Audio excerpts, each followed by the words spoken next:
Hello everyone, welcome back to my channel. আজ আমি আপনাদেরকে অসাধারণ লোভনীয় দুর্দান্ত একটি খাবার রান্না করে দেখাচ্ছি, কই মাছ দিয়ে গাঠি কচুর ঝোল। আশা করি সকলেরই ভালো লাগবে। ভালো লাগলে লাইক দিয়ে সঙ্গে থাকবেন, আর যারা আমার চ্যানেলে সাবস্ক্রাইব করেছেন প্রত্যেককে অসংখ্য অসংখ্য ধন্যবাদ। যারা করেনি তারাও সঙ্গে থাকবেন। আর এই রান্নাটা এতটাই অসাধারণ হয় যে আপনারা নিমিষেই ছোটরা বড়রা সকলেই 2 প্লেট ভাত খেয়ে ফেলতে পারবেন, সকলেই খাবারটা খেয়ে পছন্দ করবেন। তো চলুন কিভাবে রান্না করেছি সেটাই এখন আপনাদের সাথে শেয়ার করছি। প্রথমে আমি মাছগুলোকে ভালো করে কেটে নিয়েছি, ধুয়ে নিয়েছি। আর ধোয়ার সময় অবশ্যই নুন গরম পানি দিয়ে ভালো করে ধুয়ে নেবেন। তো মাছগুলো পরিষ্কার করা হয়ে গিয়েছে, এবারে আমি নুন হলুদ মাখিয়ে নিচ্ছি ভাজার জন্য। তো যেগুলো বড় মাছ ছিল সেগুলোকে আমি মধ্যখানে কেটে নিয়েছি, আর মাঝারি সাইজ ওরকম গোটা গোটা করেই রেখেছি। তো এবারে আমি মাছগুলোকে ভালো করে নুন হলুদ মাখিয়ে নিলাম ভাজার জন্য। আর এদিকে কড়াই গরম করে কড়াইয়ে তেল দিয়েছি ভাজার জন্য। এখন মাছগুলোকে ভেজে নেব। আর এখানে আমি গাঠিগুলোকে ভালো করে ছুলে ধুয়ে রেখে দিয়েছি। মধ্যখানে যেহেতু বড় বড় গাঠি কিনে আনবেন, ওই বড় গাঠিগুলো মধ্যখানে শুধু ভাগ করে দুভাগ করে নিয়েছি। ব্যাস, এরকম গাঠি দিয়ে রান্না করলে খেতে বেশি ভালো হয়, ছোট গাঠি নিতে হবে না। তো তেলটাও গরম হয়ে গিয়েছে, এবারে আমি মাছগুলোকে দিয়ে দিচ্ছি। আর কই মাছ দিয়ে আপনারা যে কোনো কিছু রান্না করে খেয়ে দেখবেন, একটু ভালোভাবে সর্ষের তেল দিয়ে ধনে পাতা দিয়ে খেতে খুব ভালো লাগে। তো আমি মাছগুলোকে ওদিকে ভাজতে দিয়েছি, আর এখানে আমি তরকারিটা কষিয়ে নিচ্ছি। কড়াইতে দিয়ে দিলাম পরিমাণ মতো তেল, একটা পেঁয়াজ কেটে দিয়ে দিলাম। পেঁয়াজটাকে একটু নেড়ে চেড়ে ভেজে নিচ্ছি।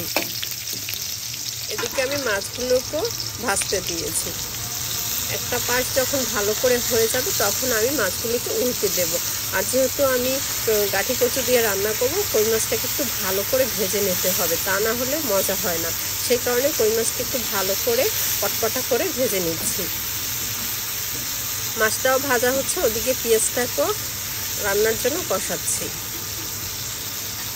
তো মাছগুলোকে উল্টে দিলাম। এবারে আমি আবার পেঁয়াজটাকে একটু নাড়াচাড়া করে নিচ্ছি। যখন পেঁয়াজটা এরকম একটু হয়ে আসবে, ব্রাউন কালার হয়ে আসবে, ওই সময় আমি বাটা মশলাগুলো দিয়ে দিচ্ছি। আমি দিয়ে দিলাম পেঁয়াজ বাটা, এবারে দিয়ে দিচ্ছি রসুন বাটা। আর পেঁয়াজটা আমি ডিপ করে রেখেছিলাম, সেই কারণে একটু বরফ জমে আছে, এখনও গলেনি। তো নাড়াচাড়া করলে মিশে যাবে। তো আমি পেঁয়াজটা দিলাম, রসুন বাটা দিলাম, সব কিছু দিয়ে আমি ভালো করে নেড়ে চেড়ে মশলাটাকে ভেজে নিলাম। এবারে দিয়ে দিচ্ছি বাকি যে গুঁড়ো মশলা সেগুলো। তো আমি দিয়ে দিলাম পরিমাণ মতো হলুদ গুঁড়ো আর মরিচ গুঁড়ো। আপনারা ঝাল যেভাবে খেতে পছন্দ করেন সেইভাবে দেবেন। তবে কচুর তরকারিতে ঝালটা একটু বেশি দিলে খেতে বেশ ভালো লাগে, তবে খুব বেশি নয়, আপনাদের পরিমাণ মতো আপনারা দিয়ে দেবেন। আমি এখানে 1/2 কেজি গাঠি নিয়েছি, এই পরিমাণে আমি মশলাটা দিয়েছি। ভালো করে হলুদ মরিচ মশলাগুলোকে কষিয়ে নিলাম। যখন কষানো এইভাবে হয়ে আসবে, কড়াইয়ের থেকে মশলাগুলো যখন এরকম উঠে আসবে, ওই সময় আমি গাঠিগুলোকে দিয়ে দিচ্ছি। তো ধুয়ে রাখা গাঠি কচুগুলোকে দিয়ে ভালো করে নেড়ে চেড়ে মশলার সঙ্গে মিশিয়ে নিতে হবে। এরকম করে ভালো করে মিশিয়ে নিচ্ছি। এবারে দিয়ে দিচ্ছি স্বাদ মতো লবণ। লবণটা চেষ্টা করবেন একবারেই দেওয়ার, একবারে দিলে তরকারির স্বাদটা বেশ ভালো হয়। তো লবণটা দিয়ে আবার নেড়ে চেড়ে নিলাম। ওদিকে মাছগুলো আবার দেখে নিচ্ছি যে কতটুকু ভাজা হয়েছে, আবার একটু উল্টে পাল্টে দিলাম। আর কই মাছটা একটু বেশি বেশি ভেজে নিলেই খেতে ভালো হয়। ঝোলের মধ্যে যখন মাছটা যাবে তখন আস্তে আস্তে মশলাগুলো ঢুকবে, মাছগুলো ফুলে ফুলে উঠবে, খেতে বেশ ভালো লাগবে। আর মাছটাও প্রায় ভাজা হয়ে আসছে, আর এদিকে তরকারিটাও আমি কষিয়ে নিচ্ছি।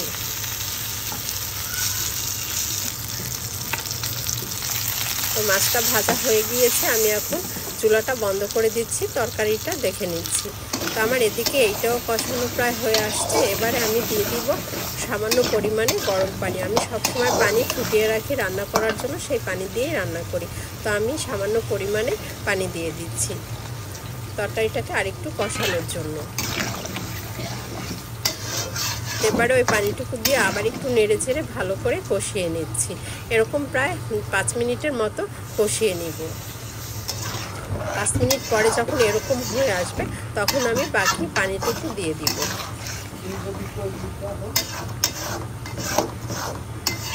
এরকম হয়ে আসছে। এবারে আমি বাকি পুরো যে ঝোলটুকু রান্নার যতটুকু দরকার আমি ততটুকুই এবারে দিয়ে দিচ্ছি। আর সবসময় চেষ্টা করবেন গরম পানি, ফুটানো পানি দিয়ে রান্না করা। তো আমি পরিমাণ মতো সব ঝোলটুকু দিয়ে দিলাম। এবারে একটু নেড়ে চেড়ে ঢাকনা দিয়ে রেখে দেব 10 মিনিটের মতো রান্না করব। তো নাড়াচাড়া করে আমি এবার ঢাকনা দিয়ে দিলাম 10 মিনিট রান্না করার জন্য। তো 10 মিনিট পরে আমি ঢাকনা তুলে নিলাম। দেখতেই পাচ্ছেন যে বলক উঠছে, এইভাবে রান্না হয়ে আসছে, প্রায় অনেকখানিকেই সিদ্ধ হয়ে গেছে। যখন এরকম হয়ে আসবে ওই পর্যায়ে আমি দিয়ে দিলাম কয়েকটা কাঁচামরিচ চিড়ে দিয়ে দিলাম। আপনারা চাইলে আরও বেশি দিতে পারেন। আমি দেখাচ্ছি এই যে অনেকখানি সিদ্ধ হয়ে আসছে।